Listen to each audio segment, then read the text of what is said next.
everyone, welcome back to my YouTube channel Study Time with Priyanka.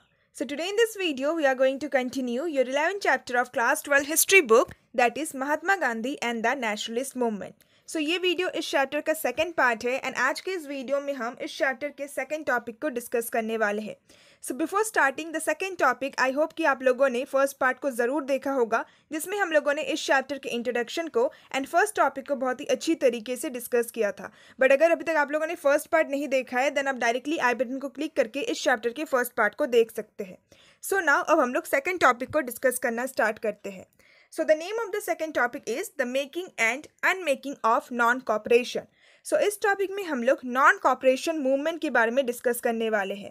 सो गांधी जी के द्वारा किस तरीके से नॉन कॉपरेशन मूवमेंट को स्टार्ट किया जाता है, साथ ही साथ गांधी जी के द्वारा ही किस तरीके से नॉन कॉपरेशन मूवमेंट को विड्रॉ भी किया जाता है, यानी कि नॉन कॉपरेशन मूवमेंट को एंड भी किया जाता है. सो इन दोनों ही चीज़ों के बारे में हम लोग इस टॉपिक में डिस्कस करेंगे. सो नाउ अब हम लोग टॉपिक को डिस्कस करना स्टार्ट करते हैं.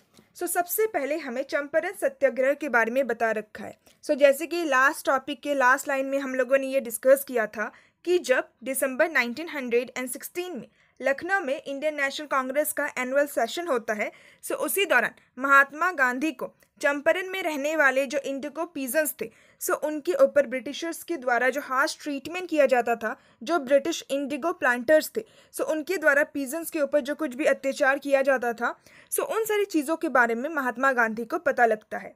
सो 1917 का जो पूरा टाइम पीरियड था, सो उस टाइम पीरियड के दौरान महात्मा गांधी चंपारण जाते हैं एंड चंपारण में वो एक सत्याग्रह को ऑर्गेनाइज करते हैं. सो उस सत्याग्रह के थ्रू महात्मा गांधी ट्राई करते हैं to obtain the peasant security of tenure.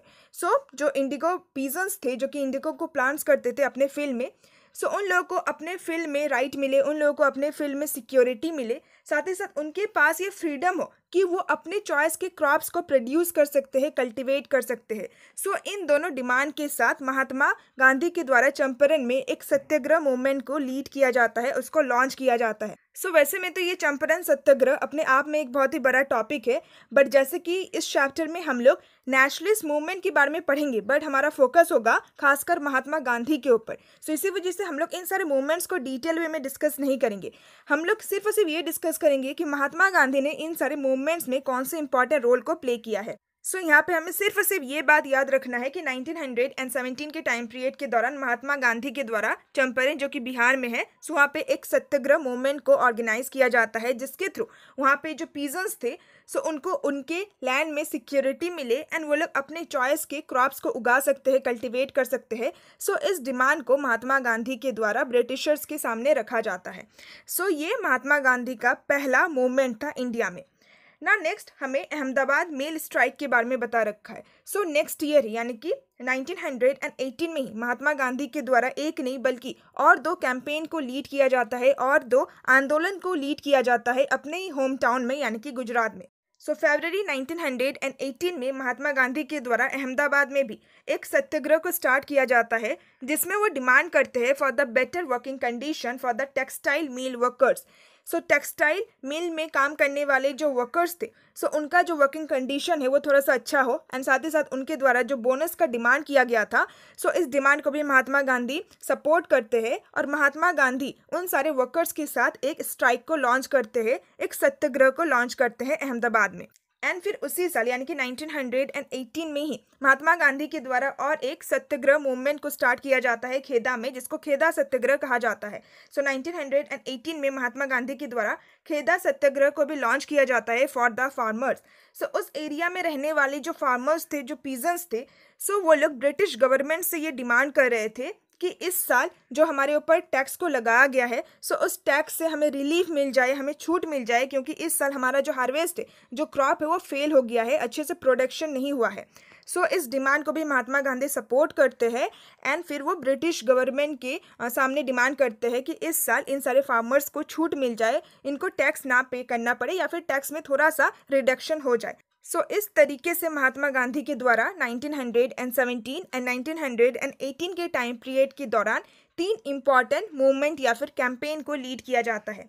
सो ये तीनों ही जो इनिशिएटिव्स था, जो कि महात्मा गांधी के द्वारा चंपारण, अहमदाबाद एंड खेदा में किया गया था, सो इसके थ्रू ही महात्मा गांधी एक नेशनलिस्ट के रूप में उभर के आते हैं जिनके मन में पोर पीपल के लिए बहुत ही ज़्यादा सिंपैथी है, बहुत ही ज़्यादा दया है। But at the same time ये तीनों ही जो स्ट्रगल थे या फिर ये तीनों ही जो कैंपेन थे, जो आंदोलन थे, सो ये बहुत ही ज़्यादा लोकलाइज थे। लोकलाइज मीन्स टू से कि जैसे कि चंपारण में जो चंपारण सत्याग्रह हुआ था, सो वो बिहार के एरिया में ही रेस्ट्रिक्टेड था। सिमिलरली अहमदाबाद एंड खेदा में भी जो सत्याग्रह मूवमेंट गांधी जी के द्वारा लीड किया गया था, सो वो गुजरात के एरिया में ही रेस्ट्रिक्टेड था, वहीं पर सीमित था। सो ये तीनों ही कैंपेन, ये तीनों ही मूवमेंट एक कंट्री वाइड मूवमेंट नहीं था, ऑल इंडिया मूवमेंट नहीं था।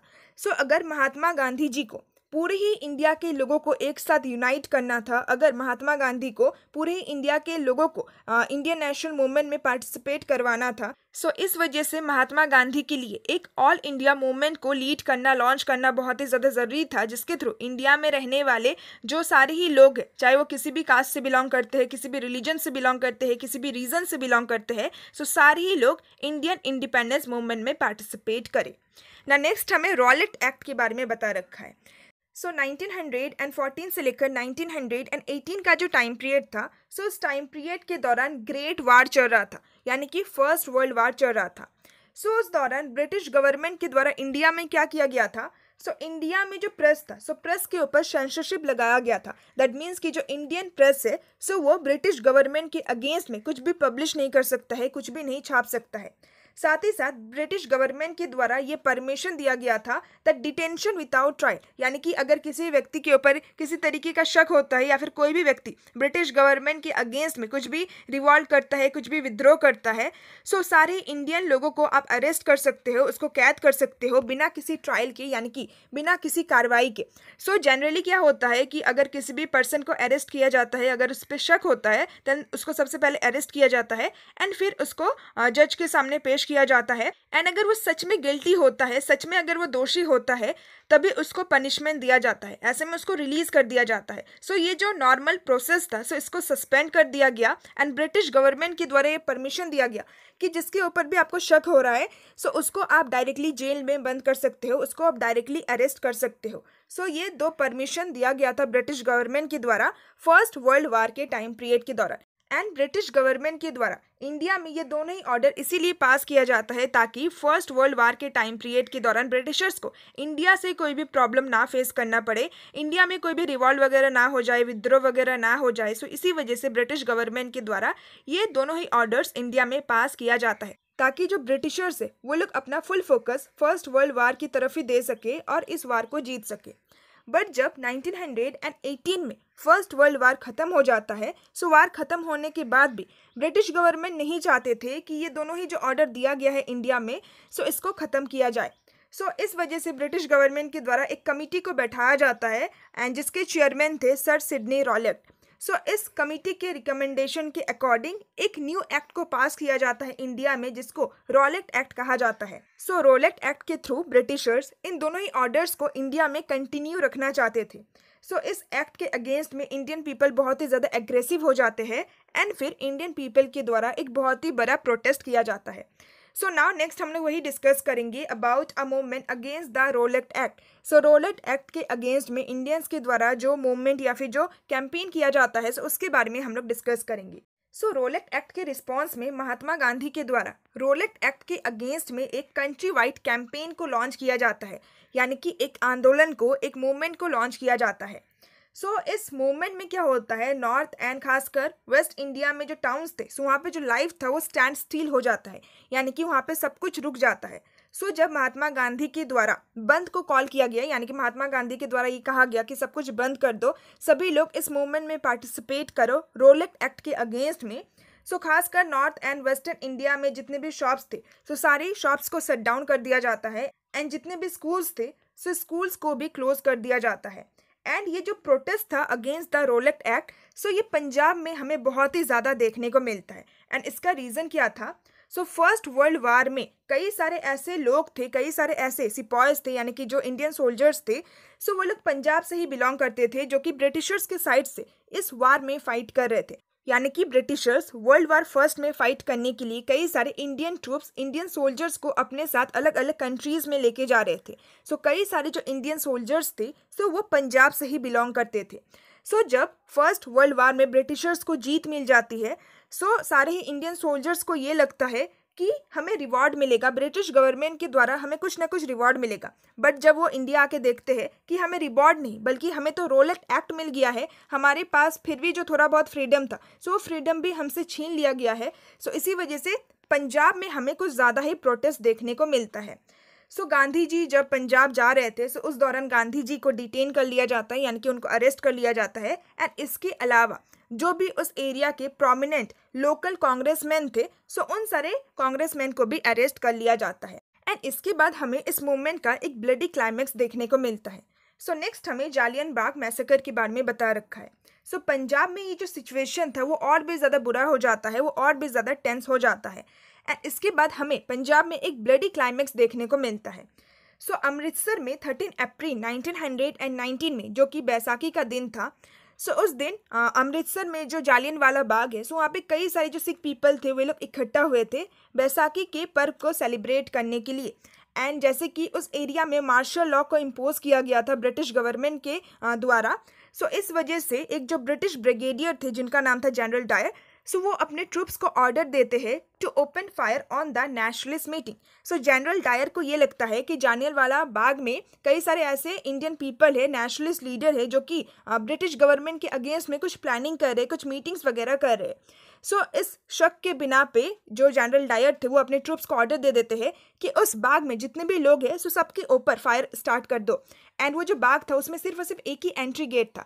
सो जनरल डायर उस एक ही एंट्री गेट को बंद कर देते हैं और चारों तरफ अपने ट्रूप्स को भेज देते हैं और ओपन फायर किया जाता है उन सारे ही मासूम लोगों के ऊपर जो कि सिर्फ और सिर्फ बैसाखी के फेस्टिवल को सेलिब्रेट करने के लिए उस बाग में गए थे। सो ये हमारे नेशनलिस्ट मूवमेंट का सबसे भयानक इंसिडेंट था।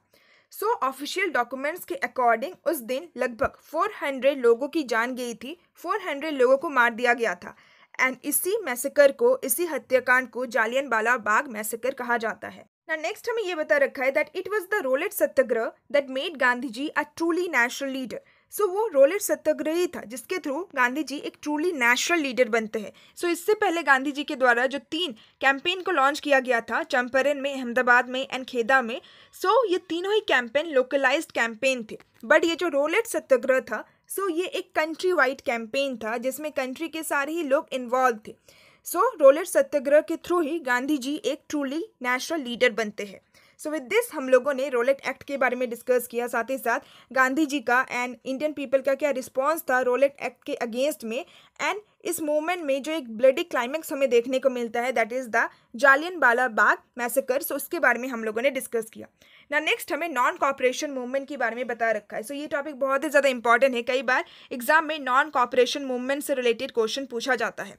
सो ये सारे ही जो इंसिडेंट थे, सबसे पहले तो प्रेस के ऊपर सेंसरशिप लगाया गया, उसके बाद रोलेट एक्ट पास किया गया, उसके बाद जालियनवाला बाग में ये जो हत्याकांड हुआ, सो इन सारी ही चीज़ों की वजह से फाइनली गांधी जी के द्वारा ब्रिटिशर्स के अगेंस्ट में एक नेशन वाइड मूवमेंट को लॉन्च किया जाता है that is the non cooperation movement. So जैसे कि नाम से ही हमें पता चलता है, एक ऐसा मूवमेंट जिसमें हम लोग ब्रिटिशर्स के साथ कॉपरेट नहीं करेंगे। सो गांधी जी का ये मानना था कि ब्रिटिशर्स हमारे ऊपर कंट्रोल कर रहे, ब्रिटिशर्स हमारे कंट्री के ऊपर रूल कर रहे, इसी वजह से क्योंकि हम लोग उनके साथ कॉपरेट कर रहे। सो अगर इंडियन पीपल उनके साथ कॉपरेट नहीं करेंगे देन ब्रिटिशर्स हमारे ऊपर रूल नहीं कर सकते हैं। सो गांधी जी के द्वारा ये कहा गया कि अगर हम लोग ये जो नॉन कॉपरेशन मूवमेंट है सो इसको इफेक्टिवली सिर्फ और सिर्फ 1 साल के लिए ही कैरिड आउट करते हैं देन हम लोग 1 साल के अंदर अंदर स्वराज को विन कर लेंगे, यानी कि हमारे पास सेल्फ गवर्नमेंट का पावर आ जाएगा, हमें इंडिपेंडेंस मिल जाएगा। सो जब महात्मा गांधी के द्वारा नॉन कॉपरेशन मूवमेंट को लॉन्च किया जाता है, स्टार्ट किया जाता है, सो महात्मा गांधी ने जो कॉमन पीपल थे, जो इंडियन पीपल थे, सो उनसे क्या कुछ करने के लिए कहा। सो सबसे पहले तो महात्मा गांधी के द्वारा ये कहा गया that to stop attending British school and colleges. So जितने भी स्टूडेंट्स, वे सारे स्टूडेंट्स ब्रिटिश यानी कि जो गवर्नमेंट स्कूल्स एंड कॉलेजेस है सो उसको अटेंड करना बंद कर दे। जितने भी लॉयर्स है सो सारे ही लॉयर्स जो लॉ कोर्ट्स है, जो गवर्नमेंट लॉ कोर्ट्स है, सो उसको बॉयकॉट कर दे, वहाँ पे जाना बंद कर दे। साथ ही साथ कॉमन पीपल टैक्स पे करना बंद कर दे एंड जितने भी फॉरेन गुड्स है, जो क्लोथ्स है, सो उसको भी बॉयकॉट किया जाए। सो ये सब कुछ महात्मा गांधी के द्वारा कहा जाता है नॉन कॉपरेशन मूवमेंट में। सो गांधी जी ये चाहते थे कि नॉन वायलेंट तरीके से, यानी कि बिना किसी हिंसा के, बिना किसी वायलेंस के जितने भी इंडियन पीपल है सो वो लोग ब्रिटिश गवर्नमेंट के साथ कॉपरेट ना करे, वो उनकी बातों को ना माने। सो जिस भी तरीके से हो, सारे जो इंडियन पीपल है वो लोग नॉन वायलेंट तरीके से ब्रिटिश गवर्नमेंट के साथ कॉपरेट ना करे। एंड अगर सारे ही लोग इफेक्टिवली सिर्फ और सिर्फ 1 साल के लिए ही ऐसे करते हैं, देन हमें स्वराज मिल जाएगा, देन हमें इंडिपेंडेंस मिल जाएगा ना। नेक्स्ट हमें खिलाफत मूवमेंट के बारे में बता रखा है। सो गांधी जी ये जो नॉन कॉपरेशन मूवमेंट है इसको और ज़्यादा बढ़ाना चाहते थे। सो इसको बढ़ाने के लिए गांधी जी खिलाफत मूवमेंट को भी नॉन कॉपरेशन मूवमेंट में ज्वाइन कर लेते हैं। सो सबसे पहले हम लोग थोड़ा सा डिस्कस करते हैं कि आखिर ये खिलाफत मूवमेंट था क्या। सो खिलाफत मूवमेंट 1919 से लेकर 20 के टाइम पीरियड के दौरान होता है। सो इस मूवमेंट को इंडियन मुस्लिम्स के द्वारा स्टार्ट किया गया था under the leadership of Mohammad Ali and Shaukat Ali. So इन दोनों भाइयों को साथ में अली ब्रदर्स भी कहा जाता है। सो इन दोनों ही भाइयों के द्वारा खिलाफत मूवमेंट को इंडिया में स्टार्ट किया जाता है। सो आखिर खिलाफत मूवमेंट को स्टार्ट क्यों किया जाता है? सो जो तुर्किश सुल्तान थे, जिनको खलीफा भी कहा जाता है, जो कि सारे मुस्लिम पीपल के स्पिरिचुअल लीडर होते हैं, जिनको स्पिरिचुअल लीडर के रूप में रेफर किया जाता है। सो उनको तुर्किश रूलर केमल अटैटुर्क के द्वारा एबॉलिश कर दिया गया था। एंड जो ब्रिटिशर्स थे वो केमल अटैटुर्क को सपोर्ट करते थे। सो इस वजह से मोहम्मद अली एंड शौकत अली के द्वारा ब्रिटिशर्स के अगेंस्ट में इंडिया में खिलाफत मूवमेंट को लॉन्च किया जाता है, स्टार्ट किया जाता है। एंड इस मूवमेंट के थ्रू इन सारे मुस्लिम पीपल के द्वारा कुछ डिमांड को भी रखा जाता है, जैसे कि जो खलीफा है, जो कि सारे मुस्लिम पीपल के स्पिरिचुअल लीडर है, सो उनको परमिशन दिया जाए to retain control over the Muslim sacred places. So खासकर Arabia, Syria, Iraq and Palestine.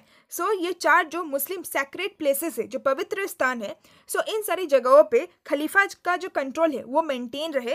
And खलीफा का जो सॉवरेनिटी है, इन सारी जगहों पे खलीफा का जो पावर है सो वो मेंटेन रहे। सो इस डिमांड को किया गया था। सेकेंड डिमांड ये किया गया था कि खलीफा को इतना ज़्यादा सफिशिएंट टेरिटरी मिले जिस टेरिटरी में वो अपने इस्लामिक फेथ को डिफेंड कर सके, अपना जो फेथ है उसको कंटिन्यू रख सके। सो जो कांग्रेस मेंबर थे वो इस मूवमेंट को सपोर्ट कर रहे थे। एंड गांधी जी के द्वारा खिलाफत मूवमेंट को नॉन कॉपरेशन मूवमेंट में ज्वाइन कर लिया जाता है, ऐड कर लिया जाता है। सो खिलाफत मूवमेंट भी अपने आप में ही एक बहुत ही ज़्यादा ब्रॉड टॉपिक है। सो बहुत ही डिटेल में हम लोग खिलाफत मूवमेंट के बारे में डिस्कस नहीं करेंगे, हमारा मेन फोकस गांधी जी के ऊपर है।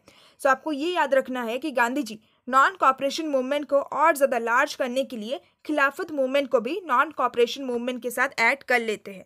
सो विद दिस हमारा टॉपिक नंबर 2 का जो इंट्रोडक्शन है वो कंप्लीट होता है ना। जो हमारा फर्स्ट सब टॉपिक है, टॉपिक नंबर 2 का, उस टॉपिक का नाम है नीटिंग अ पॉपुलर मूवमेंट। सो इस टॉपिक में हम लोग अगेन नॉन कॉपरेशन मूवमेंट के बारे में ही डिस्कस करने वाले हैं। सो सबसे पहले तो हमें इस टॉपिक के स्टार्टिंग में उस रीज़न के बारे में बता रखा है जिसकी वजह से गांधी जी खिलाफत मूवमेंट को नॉन कॉपरेशन मूवमेंट के साथ ज्वाइन कर लेते हैं। सो गांधी जी के द्वारा ये सोचा गया था कि अगर हम लोग खिलाफत मूवमेंट को नॉन कॉपरेशन मूवमेंट के साथ ऐड कर लेते हैं, खिलाफत मूवमेंट को नॉन कॉपरेशन मूवमेंट के साथ ज्वाइन कर लेते हैं, देन इसके थ्रू इंडिया में जो 2 मेजर रिलीजियस कम्युनिटीज़ है, that are Hindus and Muslim, so दोनों ही कलेक्टिवली कॉलोनियल रूल को ख़त्म कर देंगे, दोनों ही कलेक्टिवली ब्रिटिशर्स के अगेंस्ट में फाइट करेंगे। And at the end colonial rule हमारे कंट्री से ख़त्म हो जाएगा। सो सारे जो मुस्लिम पीपल थे वो खिलाफत मूवमेंट को सपोर्ट कर रहे थे। एंड बहुत सारे जो इंडियन पीपल थे वो नॉन कॉपरेशन मूवमेंट को सपोर्ट कर रहे थे।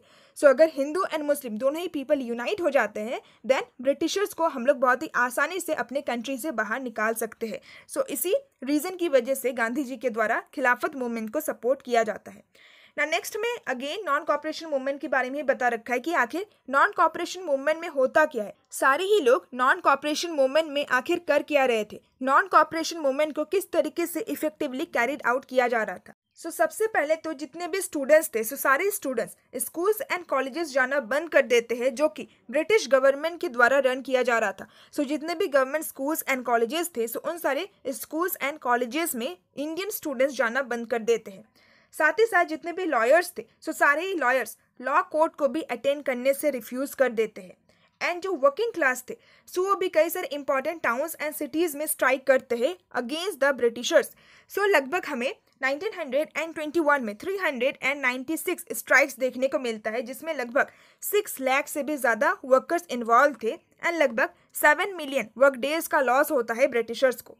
एंड ये जो नॉन कॉपरेशन मूवमेंट था, ये ना सिर्फ इंपॉर्टेंट टाउन्स एंड सिटीज़ में कैरिड आउट किया जाता है, बल्कि इंडियन कंट्री साइड में, यानी कि इंडिया के ग्रामीण क्षेत्र में भी नॉन कॉपरेशन मूवमेंट को बहुत ही इफेक्टिवली कैरिड आउट किया जाता है।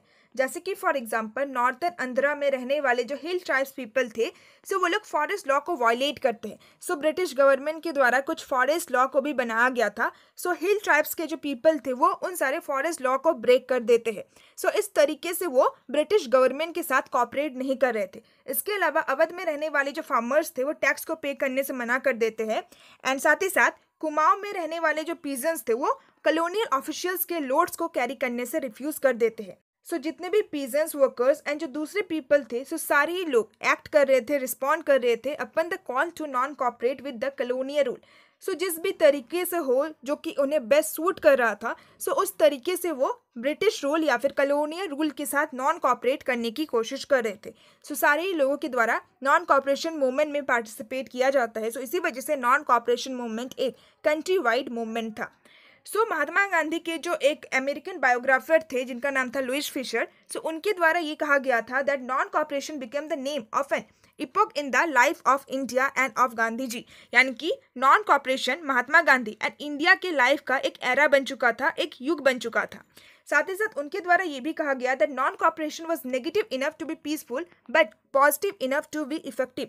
यानी कि नॉन कॉपरेशन मूवमेंट एक तरीके से नेगेटिव है क्योंकि ये बहुत ही ज़्यादा पीसफुल मूवमेंट है। यानी कि नॉन कॉपरेशन मूवमेंट में किसी तरीके के वॉयलेंस का इस्तेमाल नहीं किया गया है। सारे लोग बहुत ही पीसफुल तरीके से इस मूवमेंट को कैरिड आउट कर रहे हैं। सो ये कहीं ना कहीं इस मूवमेंट का एक नेगेटिव पॉइंट है, बट साथ ही साथ ये इस मूवमेंट का एक पॉजिटिव पॉइंट भी है कि ये नॉन वायलेंट होते हुए भी बहुत ही ज़्यादा इफेक्टिवली कैरिड आउट किया जा रहा है।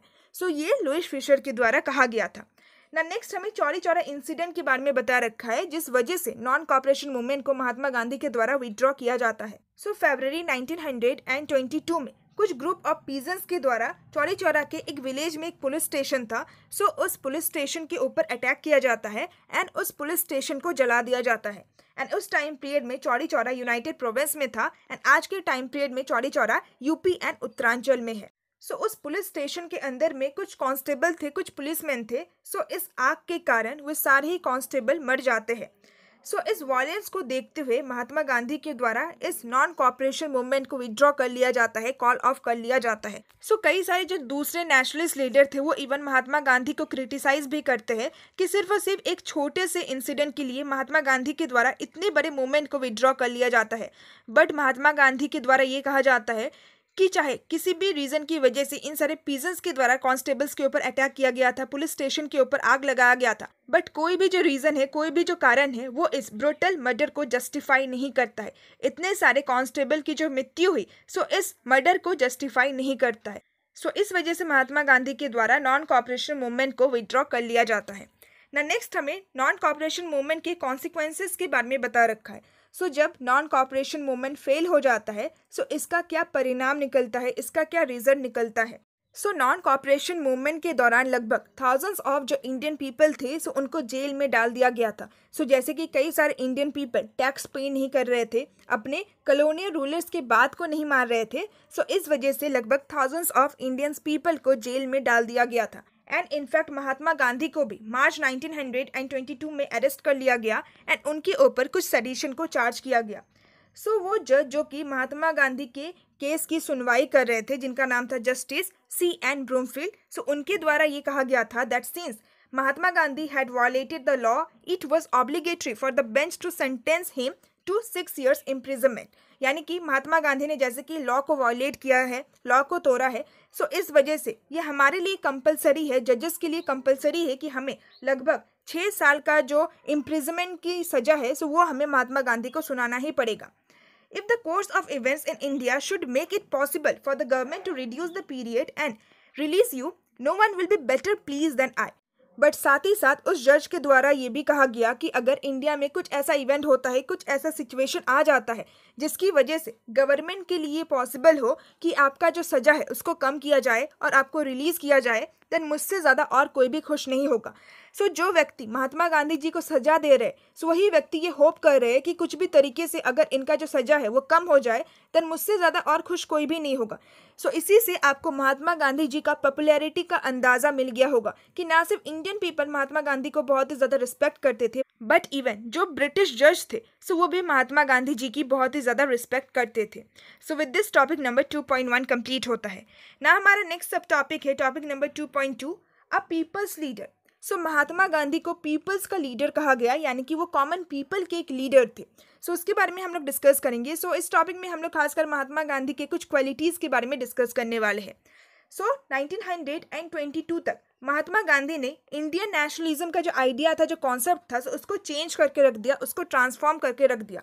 एंड इस तरीके से फरवरी 1916 में महात्मा गांधी जी के द्वारा BHU यानी कि बनारस हिंदू यूनिवर्सिटी में जो स्पीच दिया गया था, जिसमें उन्होंने ये प्रॉमिस किया था कि मैं कॉमन पीपल को भी इंडियन नेशनलिज्म में इंक्लूड करूंगा।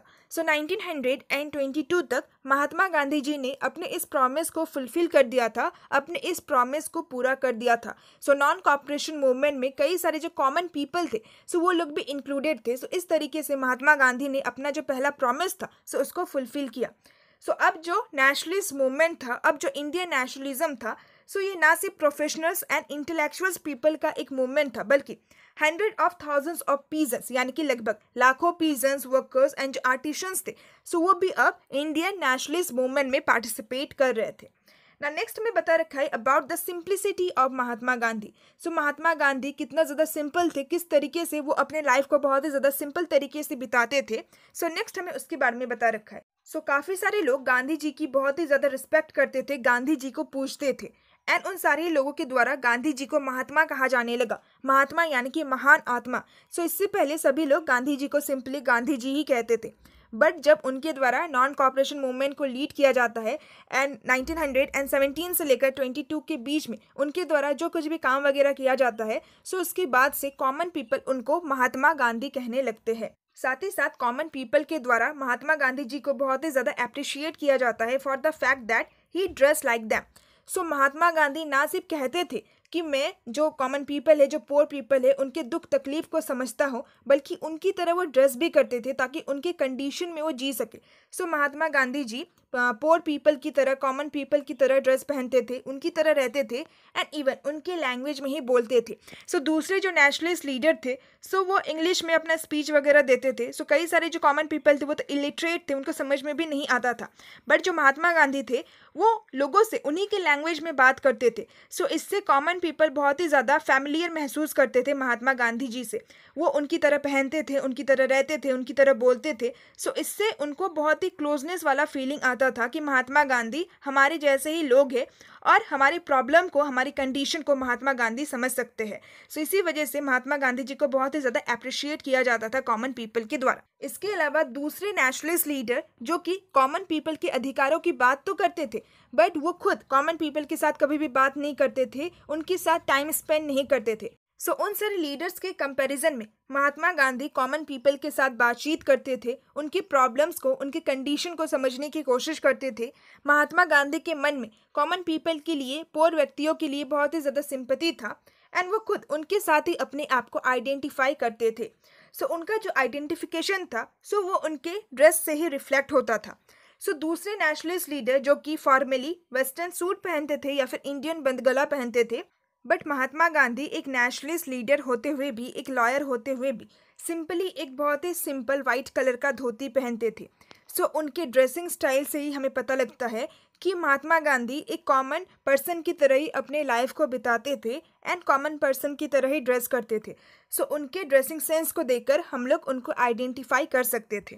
ना नेक्स्ट हमें बता रखा है about his message of self reliance यानी कि आत्मनिर्भर। सो महात्मा गांधी अपने हर एक दिन का कुछ हिस्सा चरखा में वर्क करके बिताते थे, यानी कि उनके द्वारा स्पिनिंग किया जाता था, थ्रेड को क्रिएट किया जाता था, एंड इवन वो दूसरे नेशनलिस्ट लीडर्स को भी इनकरेज करते थे कि आप लोग भी अपने दिन का कुछ जो हिस्सा है, सो वो चरखा में वर्क करके स्पेंड करो।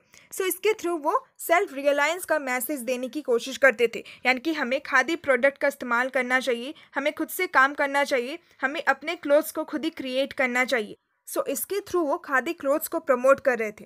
एंड इसके अलावा जब महात्मा गांधी के द्वारा खुद स्पिनिंग का काम किया गया, चरखा चलाने का काम किया गया, सो इसके थ्रू महात्मा गांधी इस मैसेज को भी स्प्रेड करने की कोशिश कर रहे थे कि चरखा चलाने का काम या फिर स्पिनिंग का जो काम है, सो वो किसी एक पर्टिकुलर कास्ट के लिए ही रेस्ट्रिक्टेड नहीं है।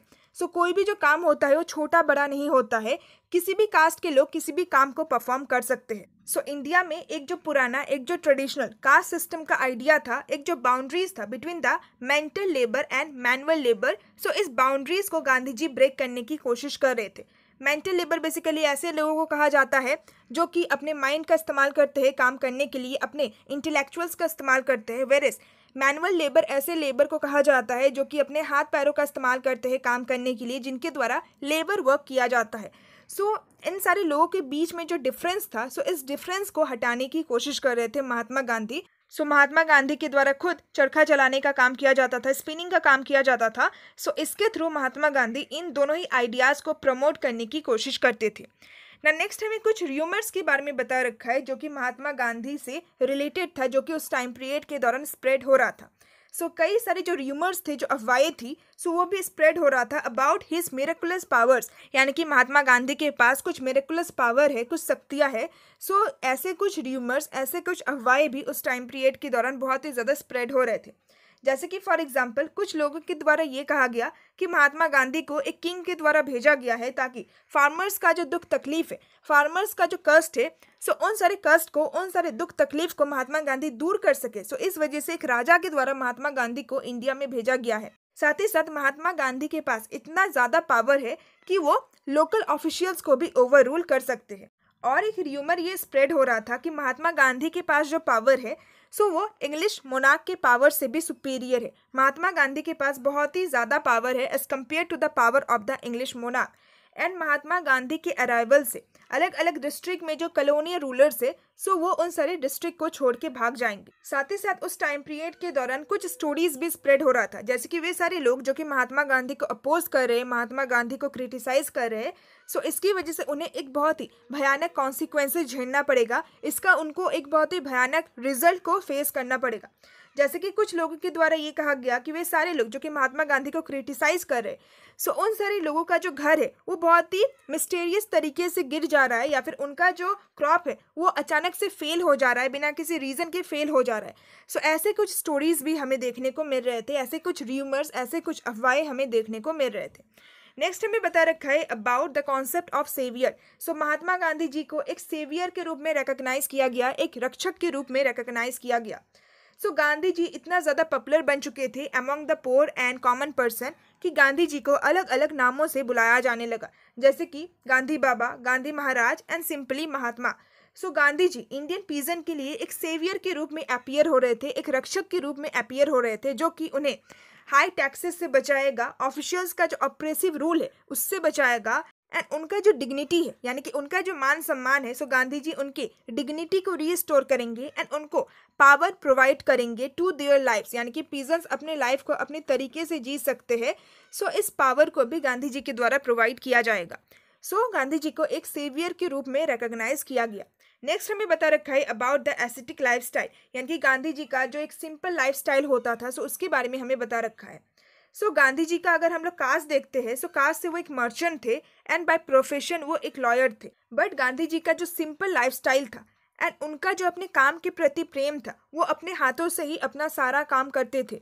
सो जब वो एक ऐसे लाइफस्टाइल को बिता रहे थे, सो इसके थ्रू वो लेबरिंग पोर का जो कंडीशन है उसको समझने की कोशिश कर रहे थे। उनके मन में लेबरिंग पोर के लिए जो सिंपैथी है, सो वो बहुत ज़्यादा बढ़ रहा था। वो उनके जैसा ही अपने लाइफ को जी रहे थे ताकि उनकी कंडीशन को समझ सके, एंड बदले में जो सारे कॉमन पीपल थे, सो उनके मन में भी गांधी जी के प्रति बहुत ही ज़्यादा रिस्पेक्ट बढ़ जाता है। सो अपने सिंपल लाइफस्टाइल की वजह से गांधी जी कॉमन पीपल में बहुत ही ज़्यादा पॉपुलर हो रहे थे। नेक्स्ट हमें बता रखा है about the new political setup. So Indian national movement का जो बेस था, सो वो गांधी जी के अंडर में और भी ज़्यादा बढ़ जाता है। सो कांग्रेस के नए नए ब्रांचेस को सेटअप किया जाता है in various part of India. India के अलग अलग पार्ट्स में, अलग अलग जगहों पे कांग्रेस के न्यू न्यू ब्रांचेस को सेटअप किया जाता है। साथ ही साथ महात्मा गांधी के द्वारा प्रजा मंडल को भी स्टेबलाइज किया जाता है to promote nationalism in the princely state. So जितने भी प्रिंसली स्टेट थे, यानी कि ऐसे स्टेट जिन सारे स्टेट में जो ब्रिटिशर्स है वो इनडायरेक्टली रूल करते थे पपेट रूलर के थ्रू, सो उन सारे प्रिंसली स्टेट में भी रहने वाले जो कॉमन पीपल थे, जो सिटीजन्स थे, सो गांधी जी उन सारे लोगों के मन में भी नेशनलिज्म के भावना को प्रमोट करने की कोशिश कर रहे थे। सो उन सारे प्रिंसली स्टेट में प्रजा मंडल्स को स्टेबलाइज किया जाता है, इसके थ्रू नेशनलिज्म के फीलिंग को प्रमोट किया जाता है। साथ ही साथ गांधी जी नेशनलिस्ट मैसेज को मदर टंग में ही स्प्रेड करते थे, ना कि इंग्लिश में। यानी कि कॉमन पीपल का जो लैंग्वेज होता था, उनका जो मातृभाषा होता था, सो उसी लैंग्वेज में महात्मा गांधी अपने मैसेज को स्प्रेड करने की कोशिश करते थे, ताकि जो कॉमन पीपल है वो उनकी बातों को समझे, नेशनलिस्ट मैसेज को समझे। सो अगर वो इंग्लिश लैंग्वेज में बोलने जाएंगे, सो कॉमन पीपल को इंग्लिश लैंग्वेज नहीं आता है, सो वो लोग किस तरीके से उनकी बातों को समझेंगे। सो इस वजह से गांधी जी के द्वारा मदर टंग में ही नेशनलिस्ट मैसेज को स्प्रेड किया जाता था। एंड पूरे ही इंडिया में कांग्रेस के जितने भी प्रोविंशियल कमिटीज थे, सो वो लिंग्विस्टिक डिवीजन के ऊपर ही बेस्ड था, लैंग्वेज के ऊपर बेस्ड था, ना कि आर्टिफिशियल बाउंड्रीज जो कि ब्रिटिश एडमिनिस्ट्रेशन के द्वारा क्रिएट किया गया है, सेटअप किया गया है, सो उसके ऊपर बेस्ड था। दैट मीन्स कि ब्रिटिशर्स ने अपने एडमिनिस्ट्रेशन के लिए पूरे इंडिया को अलग अलग प्रोविंसेस में डिवाइड किया था। सो उसमें उन्होंने लैंग्वेज को नहीं देखा था, रिलीजन को नहीं देखा था कि कौन से एरिया में रहने वाले लोग किस रिलीजन को फॉलो करते हैं, किस लैंग्वेज को फॉलो करते हैं। सो इन सारी चीज़ों के बेसिस पे नहीं, बल्कि सिंपली उनके लिए एडमिनिस्ट्रेशन के लिए जो भी इजी हो, सो उसके अकॉर्डिंग ही पूरी इंडिया को अलग अलग प्रोविंसेस में डिवाइड किया गया था। बट कांग्रेस के द्वारा पूरी ही कंट्री को लिंग्विस्टिक बेसिस पे डिवाइड किया गया था, लैंग्वेज के बेसिस पे डिवाइड किया गया था। एंड फिर उन सारे प्रोविंसेस में उनके द्वारा अपने अपने प्रोविंशियल कमिटीज को सेटअप किया गया। ना नेक्स्ट हमें बता रखा है कि नेशनलिस्ट मूवमेंट को इवन रिच एंड जो पोर पीपल थे, सो दोनों के द्वारा ही सपोर्ट किया जा रहा था। सो उस टाइम पीरियड के दौरान हमारी कंट्री में कुछ जो बहुत ही प्रोस्पेरियस बिजनेसमैन एंड जो इंडस्ट्रियलिस्ट थे, सो वो भी कांग्रेस को सपोर्ट कर रहे थे। उनके द्वारा भी इंडियन नेशनलिस्ट मूवमेंट में पार्टिसिपेट किया जा रहा था।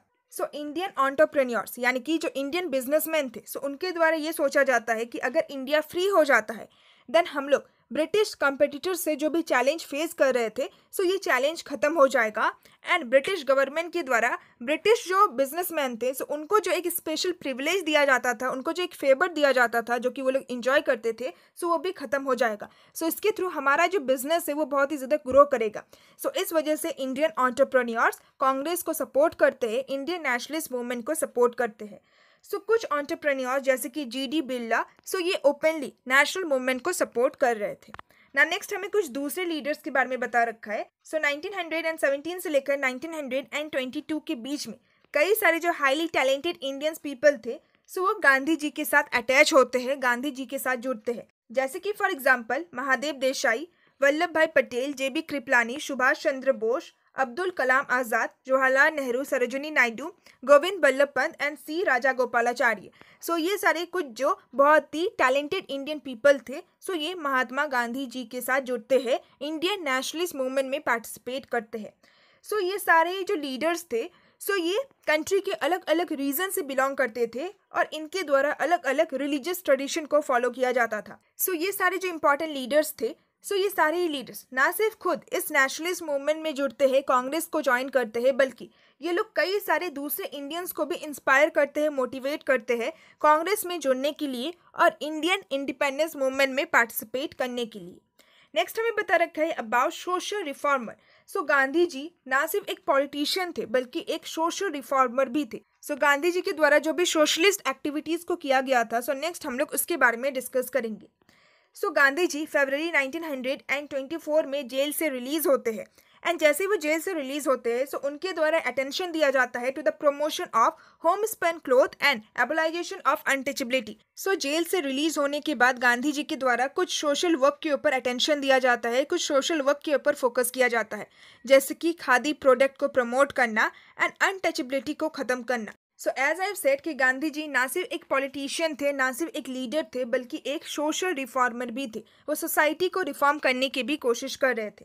सो गांधी जी का ये मानना था कि अगर हमें फ्रीडम चाहिए, सो फ्रीडम के योग बनने के लिए हमें सबसे पहले हमारी कंट्री में जो सोशल इविल्स है, जैसे कि चाइल्ड मैरिज, अनटचेबिलिटी, सो इन सारी चीज़ों से हमें इंडिया को मुक्त करना है, इन सारी चीज़ों को हमें ख़त्म करना है। साथ ही साथ गांधी जी ये चाहते थे कि एक फेथ यानी कि एक रिलीजन को फॉलो करने वाले जो इंडियन पीपल है, सो वो दूसरे रिलीजन को फॉलो करने वाले दूसरे इंडियन पीपल को भी टॉलरेट करे। सो गांधी जी हिंदू एंड मुस्लिम पीपल के बीच में यूनिटी को प्रमोट करने की कोशिश कर रहे थे, हार्मनी को प्रमोट करने की कोशिश कर रहे थे। साथ ही साथ उनके द्वारा ये भी कहा जाता है कि इंडियंस को सबसे पहले सेल्फ रेलियंट बनना सीखना पड़ेगा, आत्मनिर्भर बनना सीखना पड़ेगा, एंड उसके बाद ही हमें फ्रीडम मिल सकता है। सो इस वजह से महात्मा गांधी के द्वारा खादी प्रोडक्ट को बहुत ही ज़्यादा सिग्निफिकेंस दिया जाता है, इंपॉर्टेंस दिया जाता है, rather than mill made cloth imported from overseas. So Mahatma Gandhi के द्वारा ये कहा गया कि फॉरेन कंट्रीज से जिन सारे क्लोथ्स को इंपोर्ट किया जा रहा है, सो उन सारे क्लोथ्स को हमें बॉयकॉट करना है और हमें अपना खुद का जो क्लोथ्स है वो खुद से ही बनाना है। हमें खादी क्लोथ्स को प्रमोट करना चाहिए, इसके थ्रू इंडिया आत्मनिर्भर बनेगा। सो विद दिस हमारा सेकंड टॉपिक कंप्लीट होता है। आई होप कि आपको सेकंड टॉपिक भी बहुत ही अच्छी तरीके से समझ में आ गया होगा। सो ये टॉपिक इंपॉर्टेंट है, आपके एग्जाम पॉइंट ऑफ व्यू से नॉन कॉपरेशन मूवमेंट से रिलेटेड क्वेश्चन पूछा जा सकता है। सो नेक्स्ट टॉपिक में हम लोग सॉल्ट सत्याग्रह के बारे में डिस्कस करेंगे, यानी कि सिविल डिसओबीडियंस मूवमेंट के बारे में डिस्कस करेंगे। सो नेक्स्ट टॉपिक हम अपने नेक्स्ट वीडियो में डिस्कस करेंगे। So if you want the next part then please comment me down, and if you like my explanation then please don't forget to like, share and subscribe. So now see you all soon in my next video. Till then, bye bye and stay tuned to my channel, and thanks for watching my video.